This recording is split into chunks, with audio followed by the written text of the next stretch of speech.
Today, we're welcoming Dr. Sandra Kahn to the show. I'm very excited about this. It's a very important topic. People need to know about this because we seem to be in the dark about this in society. It's like so many different health topics, and very excited to have you on today. How are you doing? Fantastic. Thank you for the invitation. Absolutely. So I'm very curious myself, like, how did you get into this space? Because I know like a lot of people in the health space, they usually have an issue with themselves or that of a family member. Like, what was the spark for you that got in here? Yeah, absolutely. We all, every clinician that writes a book has a personal experience with whatever topic they chose. And for me, I tell about it in my book, was my son, who didn't have an orthodontic problem, but the jaws were not developing properly. And he had a sleep issue, and I was trying to figure out how to help him. Very interesting. So how did that make you feel when he was going through the struggle? Like, was it challenging for you? Was it like how's that affecting his life? No, a period of tremendous anxiety, both for people that are thinking of how to fix their own issues, but for parents, it's debilitating to go through the anxiety. And the more you know, the more anxiety you go through. And certainly, this topic breaks up relationship between, you know, spouses, between children and parents, between grandparents and their their children, their grown children. It's a very difficult topic because there's not a clear answer once the problems are there, or the solution is not an easy one. I can imagine. Definitely. Like what so you got these issues with your son, and then so what were some steps that you took? Did you have to get educated, like find out what was wrong, or where'd you go from there?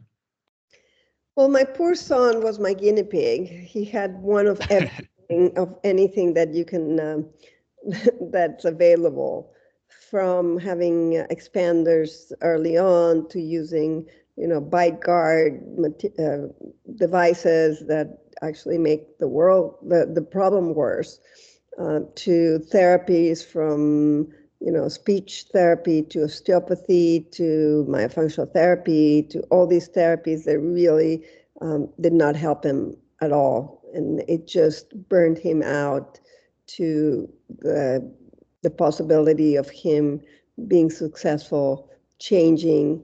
Wow. We call a habit, but it's really just the way your body compensates for certain circumstances Hmm. that that are outside our control. Absolutely. I always say like a disease like is essentially your body compensating for unideal circumstances, whether it's diabetes, whether it's heart disease. Like we have all these negative inputs, and that's like our body doing us a favor to keep us from dying, essentially. So that's good. That's a good spin on it. So yeah, you got all these things, and so being on the other side of that, um, how's he doing now, and what does his future look like after like the results that you implemented to kind of fix this issue? Well, he's doing fantastically well because I was able to, you know, address the issues still at a time when there was growth left. Fortunately, he was male, because males grow later. So you Okay. have more time to really get the environment right. And he's also very driven, very similar to his mother. He's a ninja. He actually, um, the patent for our first device is under his name, that he created when he was 12. Wow. And he created it and wore it like a ninja. And he did say, I'll do this, but don't ask any other kid to do this ever, because it's not viable for anyone that's not crazy like me. Right. I mean, it definitely like probably takes a lot of willpower and definitely like focused on getting well, and because we always have like things that kind of set us back and things like that, but staying to the course I find is very important. Mhm. So getting into malocclusion, like from your perspective and your research, what actually causes this in kids? Like how does this happen? Well, it's multifactorial, which is a good way for doctors to say we have no clue. We just say multifactorial, and it's um, we have words that we're comfortable with, like when we say idiopathic, right? When somebody says this is idiopathic something, it just means we have no clue what causes it, and it's just there.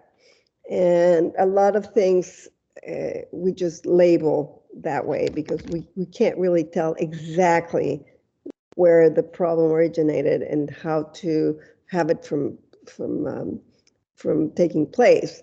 Malocclusion just means that your teeth are not in the right position for your bite.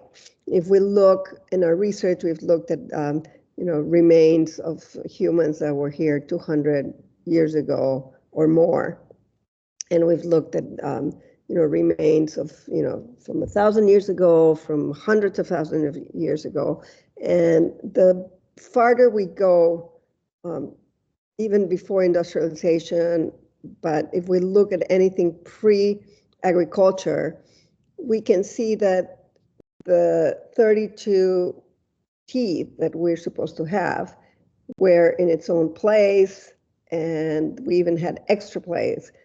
Even pre-agriculture, we would have more molars than we have now, and they all had room. And so we know that the effect was that these individuals had no crowding. Their jaws were a lot larger than ours are, and they probably most likely did not have airway issues like snoring.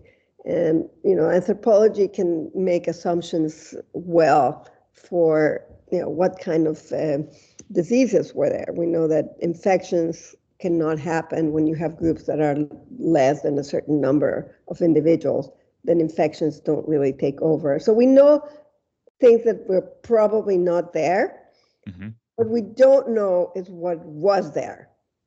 And we assume that these individuals were eating more fibrous foods, that they were not, eating hamburgers and blended little pouches of blended broccoli or stuff like that as children. And we know that they were probably breastfeeding for longer periods, and then we know they were walking at least 10 miles every day. So we know they were living outdoors, and there's certainly some hunter-gatherer communities that exist still today in the planet. So we know what their habits are. And to find exactly the one thing that can make it or break it, it's not as easy. It's not as easy as to know the one thing that they were doing that will make a difference for us. I'm not saying that the pre-industrial humans were healthier than we are, because we don't know that. We do know that this nonsensical thing of saying that hunter-gatherers died very early is not true. And I've been yelled at by or corrected by people of the stature of Dan Lieberman and the biggest paleontologist in the planet to say, Sandra, just stop saying the hunter-gatherers died early, because it's not true. There is absolutely no evidence. But it's part of the common lingo that, hunter-gatherers were dying at 40. They were not. The median was dying early because there was a lot of childhood and childbirth death. And then there was, if you had a broken leg, your group would just abandon you and you would die from trauma. So in proportion, if you're just looking at the percentage of individuals in a community that reached 80, it wasn't big. But the ones that survived those preventable things, like preventable situations that we can look for today and correct for today, they were getting into the 80s and 90s. Right. So technically, with all our science and technology and biohacking knowledge, we had not gained lifespan at all in span. Maybe in quality, maybe in other ways, but in span, we have not. Right. And the anthropology research is pretty clear on that. So what is it that we can take that can make our lives better based on what we know? And everybody wants to find that one thing. I don't know if you know the blue zones that have been debunked now. I've written a lot about the blue zones, and now I know that they've been debunked because they were not really as old as they were supposed to. And there's so many things. A lot of nuances there, right? Yeah, it's not as clear as we once used to think. And people say, oh, they have fantastic diets, or they live in community, or there's all these factors that are important, but it turns out they were not the make it or break it thing. And now we think that it's because they lived, in hills and they walk downhill. So now we know that the muscles, the way when you're walking downhill, your type 2 fibers react differently, and those will give you more stability and will allow you not to break a bone when you're older. I mean, there's so many little nuances that it's very hard to come up with one reason why we have crooked teeth. It's definitely not just chewing, because chewing involves short duration of very high forces, muscular forces. So that doesn't make a huge difference. What makes a difference is long, sustained, light forces. Okay. So people are obsessed with chewing, and I was a little bit when I wrote the book, even though when I wrote the book, I really knew that it wasn't that. But Dr. Ehrlich and some of the people on our team, they were, yes, of course, the diet has changed. Monkeys chew 90% of the hours of the day, they're chewing, and we're not. And their masses are strong, and their jaws are strong, and they have no malocclusion. And it really looks very easy to blame chewing, because chewing has definitely changed. But then we have examples of communities in India that have to overcook their food tremendously because they have bacteria. So they eat nothing raw, nothing hard. Everything is like super overcooked. They're eating basically mush their whole life, and their jaws are okay. So what's going on with these communities? So science is like that. You have an idea and then you prove it, and then you find if there's a way to support it or debunk it. And the chewing hard food, I'm not saying it's not important, but it's not where things are going to make a difference. But not the be all end all is what you're saying. Yeah, and it's not going to change somebody that already grew or has grown, and their jaws are not going to start, growing new bone because they're chewing hard foods constantly. No. That makes sense. And to go off what you're saying about lifespan, our lifespan has actually been declining in recent years, right? It's like because all the I guess not only like the pharmaceutical interventions aren't necessarily working and outside of like symptoms and things like that, but like our lifestyle is just it's horrible. And I'm glad like people like us and people in the health industry were changing that. You talk the difference between health span and lifespan, right? Like not only is our health span worse, our lifespan is getting worse. So like something's not right here, right? Well, if you follow Peter Attia or Sinclair or any of these biohackers, there's all kinds of, there's crazy ones like Johnson, and they're all trying to unlock the puzzle, which is, it's helpful to everybody because they're using their own experience and their trial and error with themselves to try to come up with answers to things that we don't know. It's not clear if you look at epidemiology that we have decreased or increased. I think for what I've looked at, we've stayed pretty stable on lifespan, on the amount of years. Quality has definitely improved because we have pharmaceuticals that are amazing. We've increased the lifespan of, what we used to call infantile diabetes. Type 1 is now called, because we even have type 2 that children get. But the quality of some of these diabetics, it's amazing. And now they've increased the lifespan, and their quality is equal to someone, with the pumps and the new the livers and the artificial intelligence and all these things, that diabetics can live long. Where it used to be when I was a child, if another child was diagnosed with diabetes, we knew that they were not going to reach their 50s. That was just accepted. So we have increased the quality, but in general, the human race has not increased the years that we get to. Like, you have the outliers that will live into their hundreds, very early hundreds, and you have most people that have very good environments and they take care of themselves and they don't end up with any systemic disease. They get into their 80s, and from 80 to 90, some of them are still doing well, but after 90, everybody seems to be declining kind of in the same way. So I'm not a aging researcher, but I do read the armchair stuff, and it just doesn't seem like we have either extended or decreased. If you look at percentages in median, maybe we always say this is the first generation that has a life expectancy that's lower than their parents. And every generation we kept saying, this is the one that is not going to live as long. Because it used to be that it was always from the Middle Ages, we've been increasing that expectancy.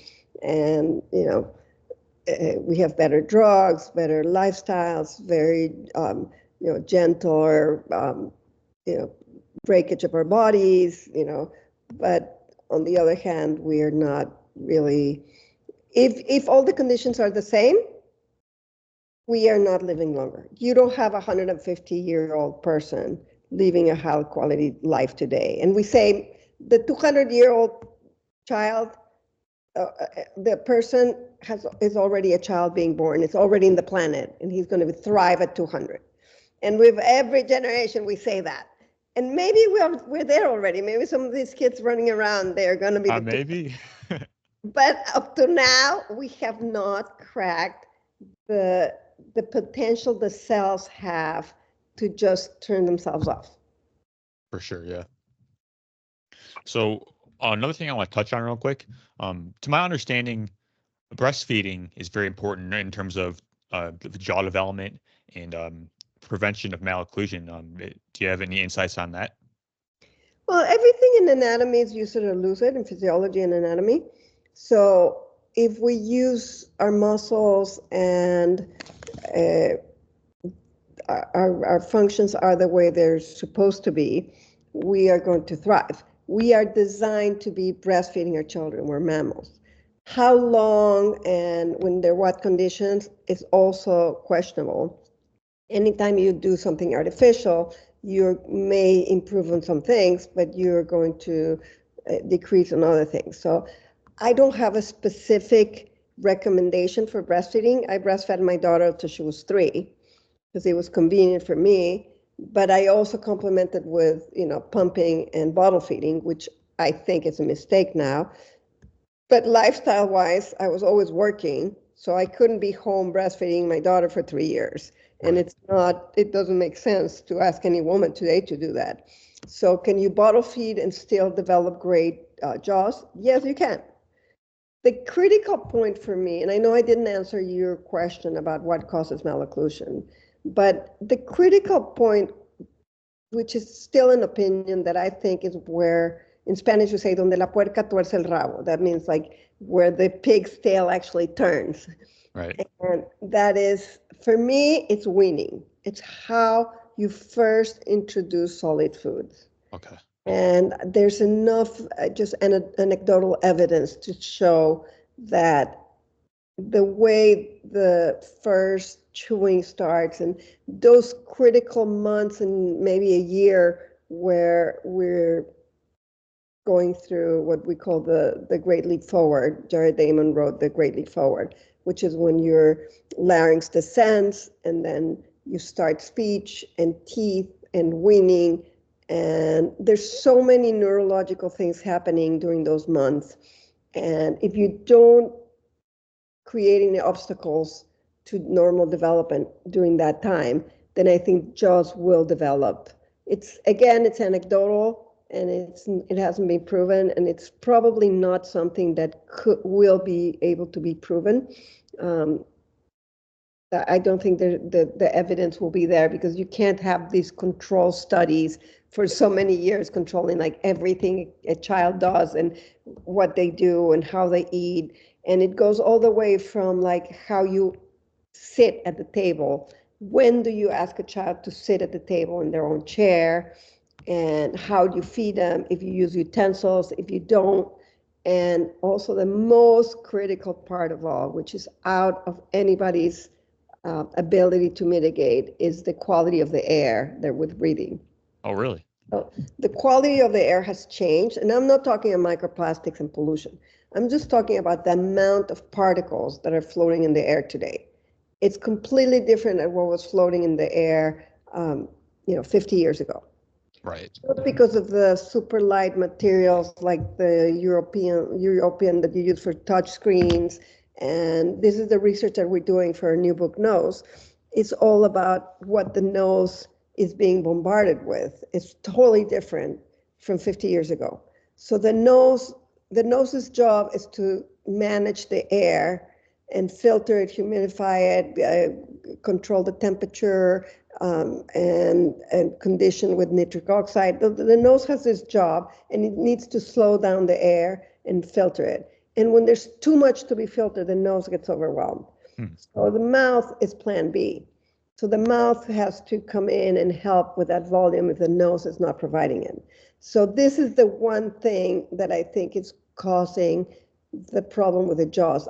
It's weaning, which we could potentially control by giving children the right sequence of foods in the right manner and expecting them to slow down, to figure out how to grow their teeth, start their language communication, their spoken communication, and get enough nutrition, figure out how to use their teeth on both sides efficiently, and how to swallow in a way that it gives time for the muscles to be still. And all these things that children could be guided to do will fall apart if the air is just charged with particles, so they can't be eating and breathing through the nose at the same time. They have to make those pauses to take more air through the mouth because the nose is overwhelmed. One of the examples that I use, I'm from Mexico, so I can eat as much chili as you want. I have no allergies. I love chili, and it's not a problem for me. But if my mom is in the kitchen, toasting her chilies for her mole, and I walked into the kitchen, my nose gets stuffy, my eyes start, because I'm overwhelmed. It doesn't mean I'm allergic.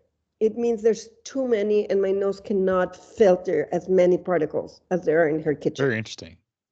So our air has so much that our babies are born, and immediately their noses are overwhelmed. And babies are obligatory nose breathers. They can't mouth breathe. So in order for them to stay alive, they struggle. And they didn't struggle possibly 50 years ago the same way. So they have higher levels of cortisol, and there's issues with babies that we didn't have before. There's issues also intrauterus. When the mom is pregnant, the air she's breathing is overwhelmed too. So her breathing is also not right. So sometimes the babies are already being born with smaller jaws. Wow. We know that is a fact. They're not being born with, the lower jaw is always small when we're born because we have to go through the canal, but now they're being born almost with the size of syndromic children. Some of the babies that are being born are really already retrusive from the moment they come out of the birthing canal. Yeah. So why is this? We don't know. We know it's a fact, but we don't know why, and we don't know if there's anything we can do to improve that. And shrinkage of jaws is the cause of malocclusion. There is malocclusion where the teeth are small and maybe you have gaps, but for the most part, the malocclusion has to do with the jaws not being the right size. Very interesting. Definitely a lot to think about there. I mean, my understanding, like the mouth, like doesn't have filters like the nose does, right? So it's not only are we breathing in so much particulate, it's like we're not even able to filter it out like our nose does. So it's like a whole another issue there. Yes and no. Obviously, the nose filters, but it's not like, and this is something that I struggle with when I talk to pneumologists or I talk to people that are just looking at the lungs, where they really don't care if the air is delivered through the mouth or through the nose. Yes, we don't have the same mechanism of filtering, but we are designed to be mouth breathing too sometimes.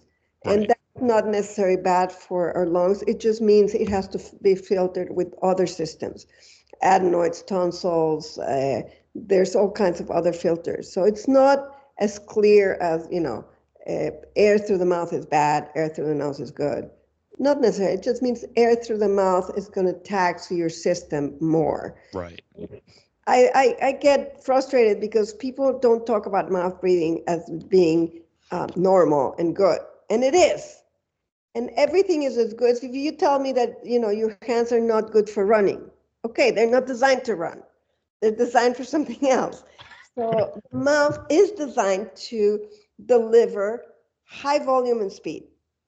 When we need high volume and speed, when you're in fight or flight, when you're in that sympathetic mode and you have to either fight the tiger or run from it, you need all that glucose to go to your muscles, and you need to starve everything, every other system in your body. It's like, okay, we don't need you now. Let's all go to save you. And it's a small burst of energy, and it's perfectly fine. And the air you receive through your mouth is perfectly fine. It's not a problem.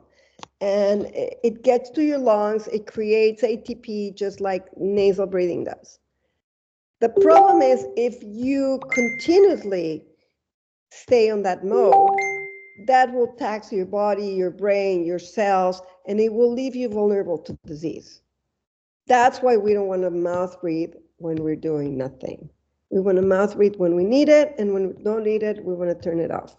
And this is what people that talk about breathing are not paying attention to. It's not about breathe through your nose. That's nonsensical again. Of course, it's you breathe through your nose when you're doing nothing, when you're in recovery mode. And the longer you're in recovery mode, the longer your cells are giving each other TLC that they need to stay healthy. When you're mouth breathing, you are ready to put all your resources somewhere else. And you don't want resources somewhere else all of the time. You just want your resources moved there when you need them, and then you want them back into TLCing your body. Does that make sense? Yeah, that makes sense for sure. So what I'm hearing you say is it's not like it's not so black and white. It's like each one has their purpose. Exactly. Sounds good. So I know you like to talk about breathing. Like I know we just talked about that, but in terms of like the diaphragm, and is there like a proper like form of breathing that we kind of lost touch with that we're that's kind of affecting us? Okay, say that again. Is there like a proper way to breathe?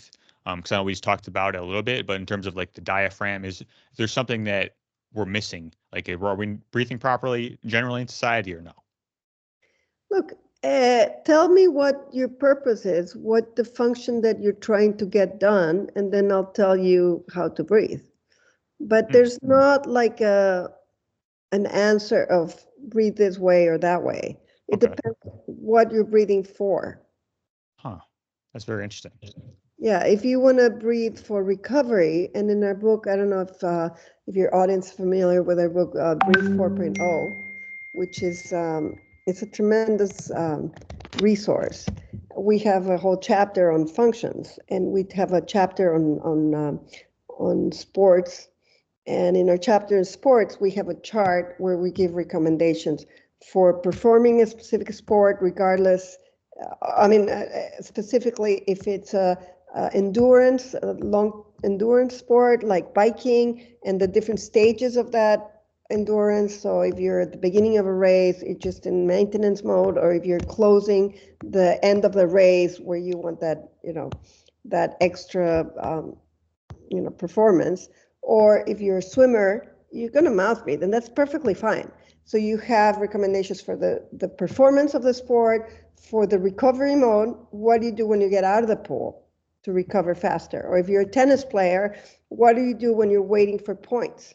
How do you best recover? What kind of breathing you do for the best recovery? Yoga practitioners, they use their breath for concentration, for relaxation, for hormonal delivery. So you have serotonin, you have dopamine, you have cortisol. And if you have anxiety, you can use your breathing to lower your cortisol. I mean, there's so many things that you can do. And there's carbon dioxide levels in your blood, and you can train yourself to tolerate more. If you have sleep apnea, then you have to work differently on your breathing. So depending on what goals you want to get done, then you can understand the physiology and then recommend, how to breathe. There's not, I also think, putting tape over your lips, which I talked about it in JAWS in my book, doesn't make any sense because it's something artificial that is mechanically closing one of the entrance valves, but it's not inherently changing the physiology of how you use the air that's going in your body. So I cringe now every time people talk about this, and they're using capnometers and they're measuring and they're telling you should do this, you should do that. And I said, okay, I'll do it, but tell me what the goal is. I'm a very strong 7 habits. I don't know if you're familiar with this, called these 7 habits. What is it? Oh, Stephen Covey? Yeah. Yeah, for sure. Like when I teach, I always use that as a goal. Habit number 1 is be proactive, not reactive. Habit number 2 is start with an end in mind. So give me the end and then I'll tell you. But if you don't tell me where you're going, then this how to breathe is just a nonsensical question to me, because it's it's like saying, how do you walk? It depends. Are you in a hurry? Are you not in a hurry? Are you in a hill? Are you not in a hill? Are you, where are you going? What's the surface like? And there's so many things that you really have to understand the system and then maximize the performance depending on the goals. For sure. To your understanding and your research, do you see any correlation between like crooked teeth, malocclusion, and like other dental issues like cavities and whatnot? That's a good question. I haven't looked into that. I don't think there's a strong correlation. I think there's more of a correlation between diet and breathing at rest.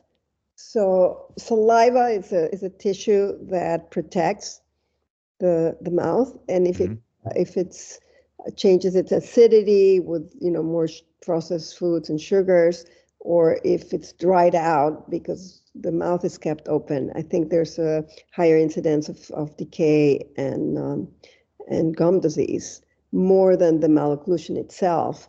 However, if you have malocclusion, there's usually some kind of airway problem, because that's part of the etiology of malocclusion, is that we're keeping our mouth open more, and our growth has been inefficient because we've grown down instead of forward.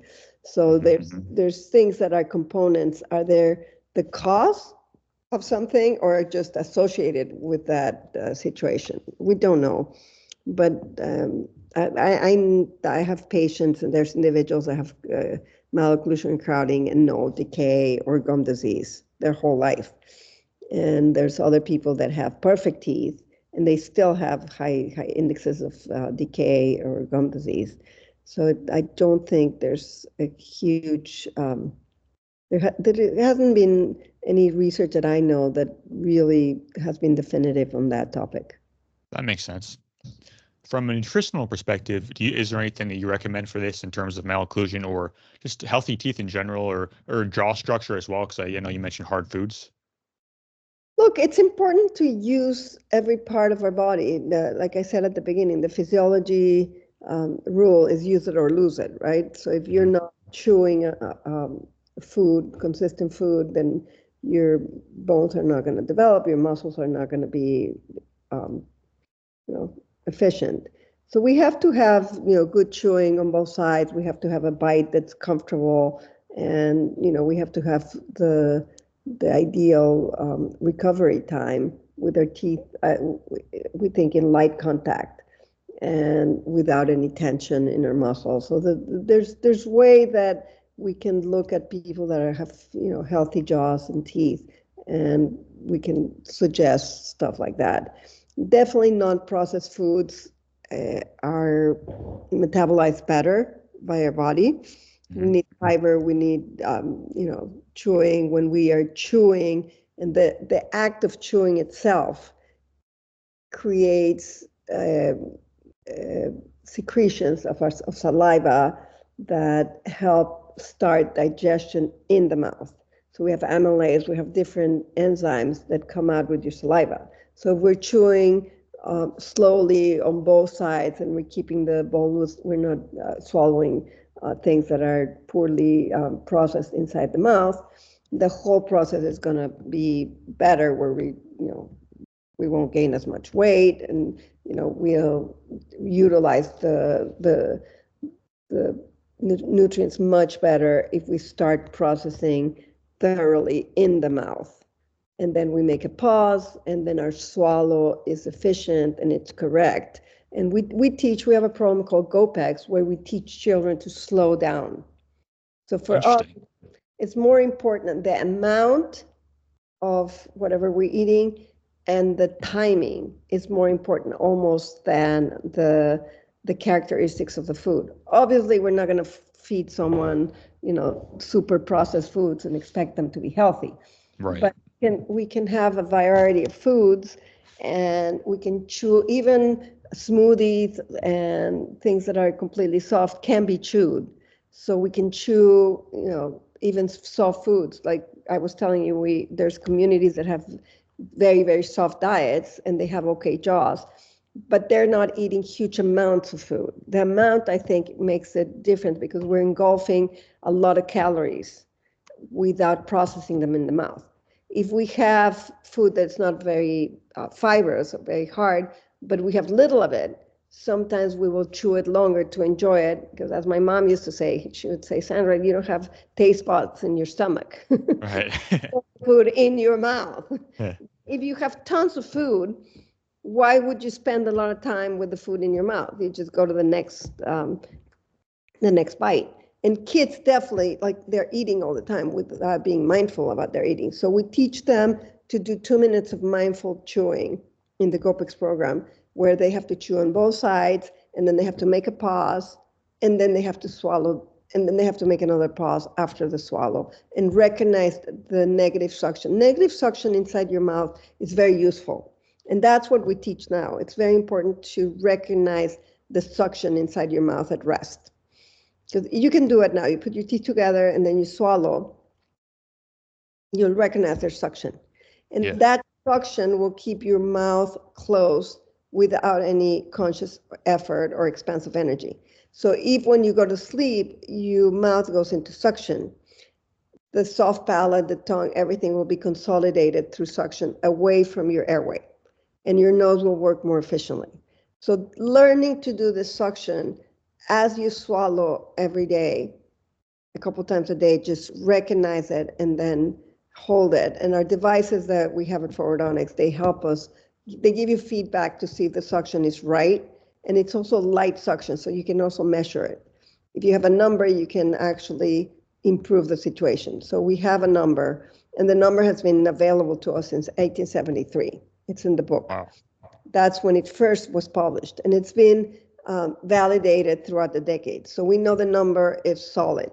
So if you measure and you learn to recreate that numbers throughout the day, then your brain will go to that suction at night and your nose will work more efficiently. So the idea of nutrition is important, and eating non-processed, more substantially structured food is always good. It's always good to eat a carrot, a raw carrot, and chew on both sides, and then have little bites, and then make a pause, swallow, make sure your mouth is clean before you take the other bite. So doing 2 minutes of this repetition rewires the brain to make it mechanically, to make it automatic. And then when you go to sleep, you swallow saliva while you're asleep, and you go to that suction. And then maybe you cough or you yawn or something while you're totally asleep, but then your mouth goes back into that suction. And throughout the night, you stay in that suction. So part of what we suggest today, and where our baby pacifiers are going now, which is the most exciting part of anything that I'm doing right now, is that we become stewards of that suction reflex, which we are born with. But if our nose is struggling with the new environment, we need to make sure we accompany that reflex and we regain it if it's lost, and then we steward it so that it stays. And as we wean children and we give them solid foods, we're using pacifiers, we're using devices to make sure that we recognize that suction and we praise it and we take care of it. So we are, every part of our development, we're making sure that this reflex is not lost, because we are born with it for sure. And then we lose it usually around weaning time. And once you lose it, you can't regain it 100%. You have to always struggle to, make sure your brain recognizes it, and then you go mechanically and consciously into that. And you can try to make it a second nature, but it's hard, especially if your jaws have not grown properly. You're always going to lose the suction, and the negative pressure can be held if everything is, the container is fine. And the container, I mean your nose and your mouth, if it's a problem of the container, the way it's shaped, we say, you have to figure out if the problem is from the container or what contains the subject inside. So you might have a problem with your nose because your nose is, the nasal cavity is not big enough. Then you can do expansion of the palate and widen the base of that pyramid. Or you can have a problem where you have an adenoid, or you have turbinates, or you have a deviated septum. So that is what the space contains. So it's, in Spanish we say, ¿es el contenedor o el contenido? Where is the problem? It could be both. But if it's a container is too small, maybe the insides are perfectly fine, and all you need to do is create more space. That's why it's very popular to expand the palate these days, because the roof of the mouth is the floor of the nose. So if you expand the roof of the mouth, you immediately gain more space for whatever that space contains, which are the turbinates, the mucosa, the septum, the nasal valves, all these things that work inside your nose to help you breathe properly during rest can be improved by making the house bigger. And that's the one thing that adults can do. That's very interesting. I really like that. It's really cool how it all works together like that. I know you have a brand called Frontodontics. Would you like to talk about that? It's forwardonics, because Okay. we figure out the jaws are underdeveloped. The whole shrinkage of the jaw, it's what we've been dedicating our research and our writings to. And we know that that's a problem. So we are trying to gather any technique that will help your jaws develop forward, sideways and forward. That will give you more room for your airway. So that we called our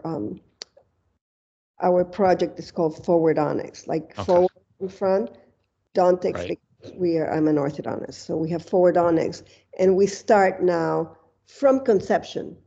The project 0 to 15 with Dr. Rangel, we have suggestions for even families that are just thinking about becoming pregnant, and then doing pregnancy to foster the mom's breathing, and then to make sure as soon as the baby is born that we are mitigating whatever's not working right for the baby. So we always maintain that reflex, which will translate into health. Awesome. So it sounds like you put like a comprehensive plan together for it to work. Very, very interesting. So with the Forwardodontics, can anyone use that, or is that for kids? How does that exactly work for people? So Forwardonics is a philosophy of all the techniques that help you develop your jaws forward. And we have different devices. We have the up locker that gives you feedback on the suction inside your mouth. So it allows you to recognize what's going on inside your mouth. And I'm always observing people, like I've observed you, and you don't seem to rest with your mouth closed at all. No. Is it because your nose is not working? Is it because your jaws are narrow? I don't know, but I know that you could teach yourself to hold a little bit of suction. It probably wouldn't stay because you are narrow, and I don't know how old you are, but you've lived to adulthood without, having an ideal resting posture. But you can teach yourself to have better posture with the results that are logical for you. So you're an adult, You could do expansion if you wanted to. You could do surgery if you wanted to. I personally had surgery myself, and I was very, very happy with it because I was able to rest properly once I had the surgery. Before that, it doesn't matter how much I tried, it was not going to change. You can improve things a little bit, but it's so minor that it's not worth the amount of effort that you need to put in to have a little bit of change. But we can all improve on our posture, our back posture, our mouth posture, our hips posture, our feet posture. There's so many things we can do to mitigate the downhill direction that we're going through because of having, poor posture, oral posture. And we all can do that. Even if you have a nose that's not working ideally, you can improve your posture, and you will see positive results.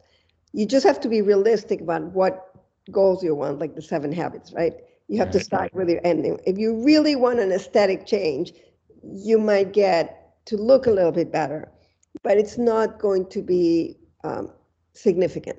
If you have surgery, then you have to choose which surgery you want to have for what result, and you have to make sure you plan ahead of what your goals are so that you can get to your goals.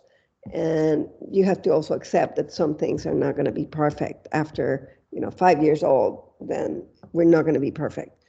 But you can improve things, and you can be at a very good position by just being mindful.